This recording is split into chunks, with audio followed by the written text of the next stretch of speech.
Assalamualaikum warahmatullahi wabarakatuh. Jumpa lagi dengan channel Kang Opas.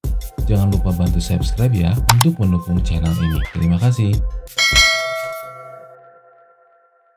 Ini adalah video bagian ke-6 dari materi chapter ke-7-nya buku Principle of Economics, Hayes, Fair, and Oster.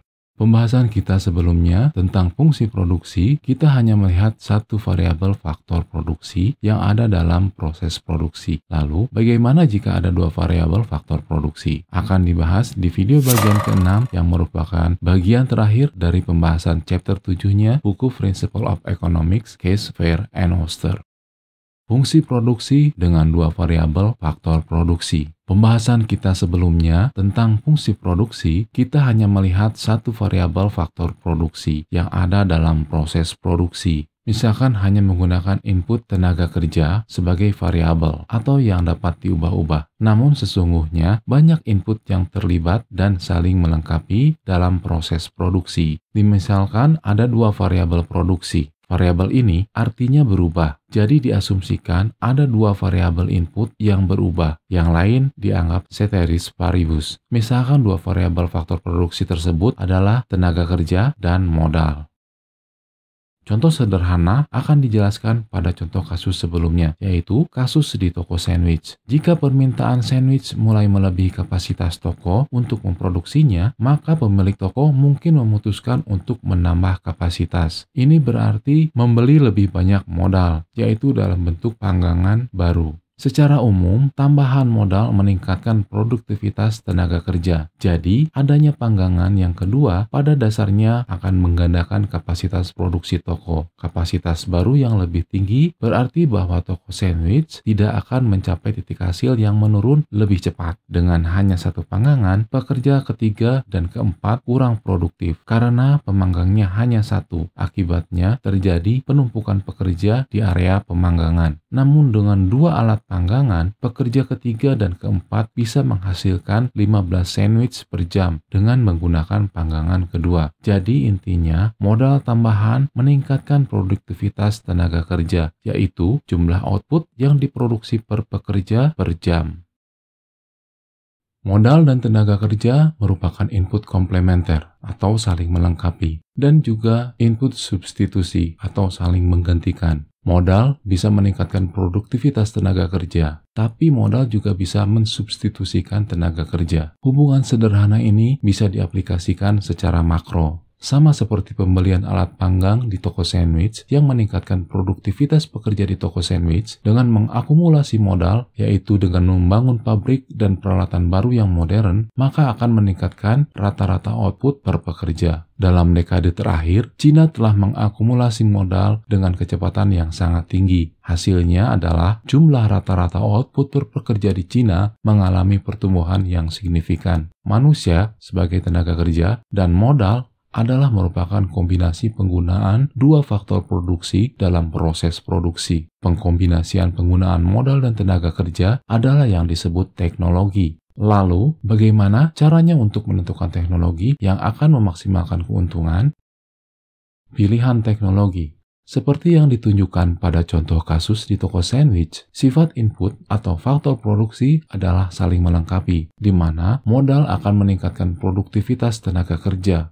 Pekerja di toko sandwich lebih produktif saat perusahaan membeli alat panggang baru. Demikian pula dengan tenaga kerja yang bisa mengoperasikan alat panggang baru, yang artinya meningkatkan produktivitas modal. Ketika lebih banyak pekerja dipekerjakan di pabrik yang beroperasi dengan kapasitas hanya 50%, mesin yang sebelumnya menganggur akan menjadi produktif dan akan menambah kapasitas produksi. Namun, input juga dapat saling menggantikan. Jika tenaga kerja menjadi mahal, perusahaan dapat mengadopsi teknologi hemat tenaga kerja. Artinya, mereka dapat menggantikan tenaga kerja dengan modal, yaitu berupa mesin.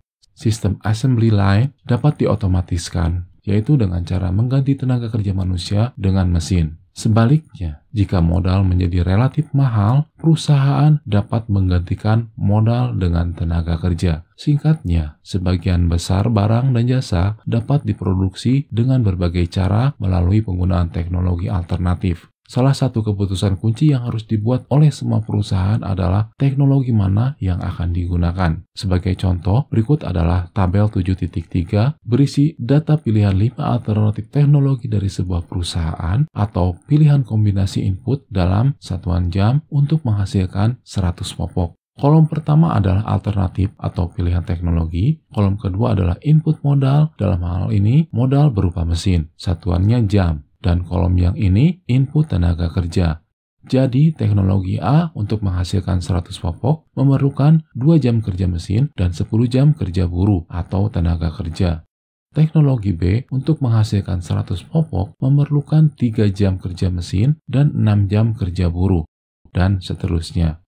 Teknologi A paling padat karya, di mana membutuhkan 10 jam kerja buruh dan 2 jam kerja mesin untuk menghasilkan 100 popok.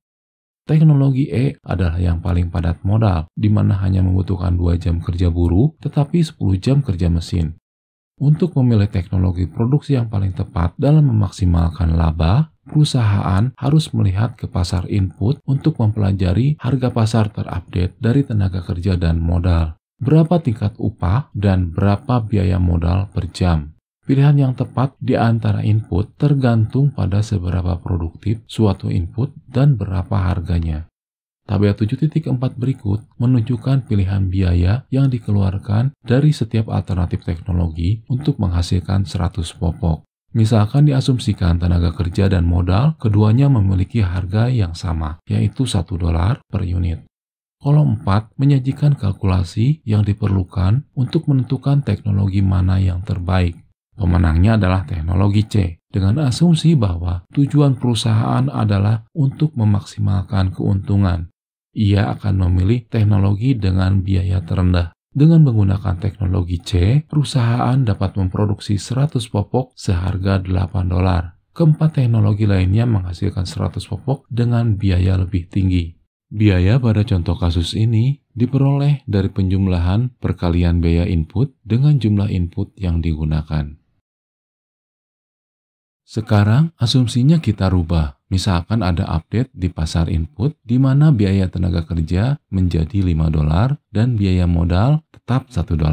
Kolom 5 menyajikan kalkulasi yang diperlukan untuk menentukan teknologi mana yang terbaik. Terlihat, sekarang teknologi yang terbaik adalah teknologi E, karena biaya yang dikeluarkan perusahaan untuk dapat memproduksi 100 popok adalah $20. Teknologi E merupakan teknologi dengan biaya terendah dibandingkan dengan 4 teknologi yang lain.